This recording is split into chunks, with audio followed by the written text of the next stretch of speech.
Hey, what's up everyone, Johnny the Geek here, and today we're looking at the Argus M1 by Gamdias. This is a mid-towered case that can hold a micro ATX, ATX, and eATX motherboard. It also has a tempered glass side panel. On the front is a thick piece of glass that isn't a window, but more importantly, it's where all the RGB LED lighting is. More on that later. Around the back is a vertical adjustable 120 or 140mm fan mount with the PSU mount and filter at the bottom. Then there's also 7 expansion slots. On top is a mesh magnetic dust filter which covers the radiator or fan mounts. This has many options for mounting and offsetting your fans and radiator to accommodate motherboard VRM heatsinks. The top can hold up to a 280mm of radiator or fans. On the front I/O there is a power button and an RGB color selector button next to it. Then there is one USB 3 and 2 USB 2.0 ports with a headphone, microphone, power LED, and hard drive LED. And lastly, there is another RGB selector button for the I/O ports. There is actually no reset button on this case. Speaking of RGB LED, the case LEDs can be controlled by your motherboard via this connector. So if your motherboard has this connector on it, you can sync the case lights with other RGB parts. The front of the case is where the intake of air is, and it's not going to have any mesh air filtering. As I mentioned earlier, this case has a tempered glass side panel and it's held in place by some standard thumb screws. So let's take these off and take a look inside. But first, some plastic wrap ASMR.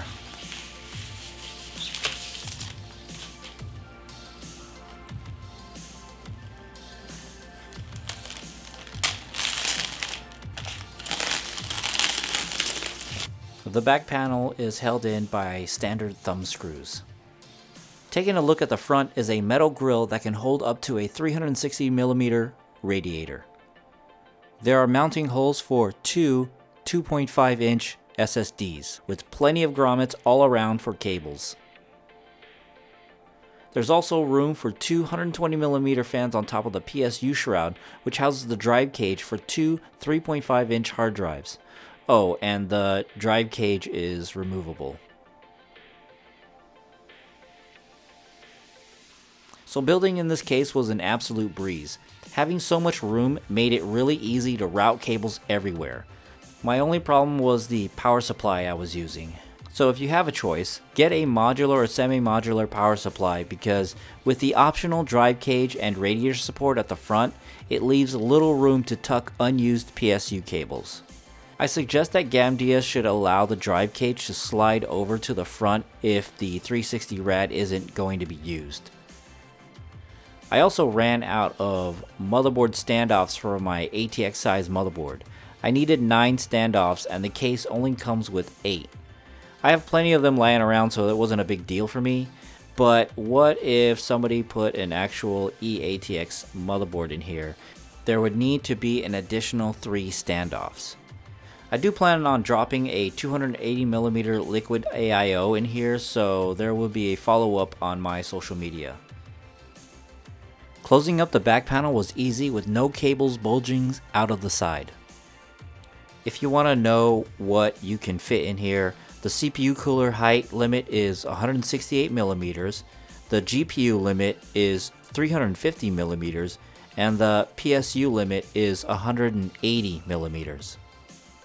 If you want to skip the rest of this time-lapse build, jump to 5 minutes and 15 seconds of this video.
The glass on this case is not tinted and it looks great in my opinion.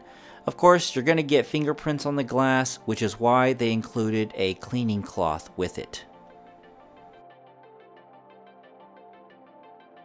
And now the moment we've been waiting for. Some RGB goodness. Here's a cycle of all the options.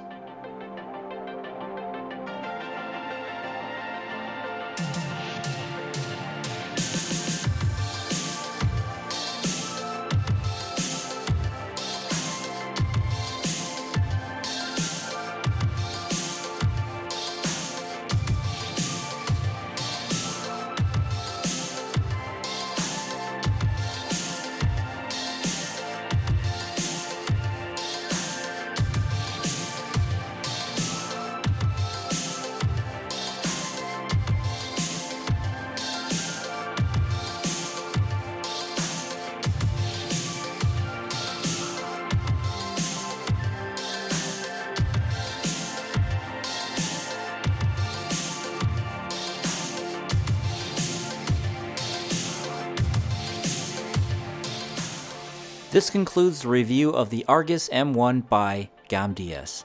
Check out their website for other gaming products, and as always, thanks for watching.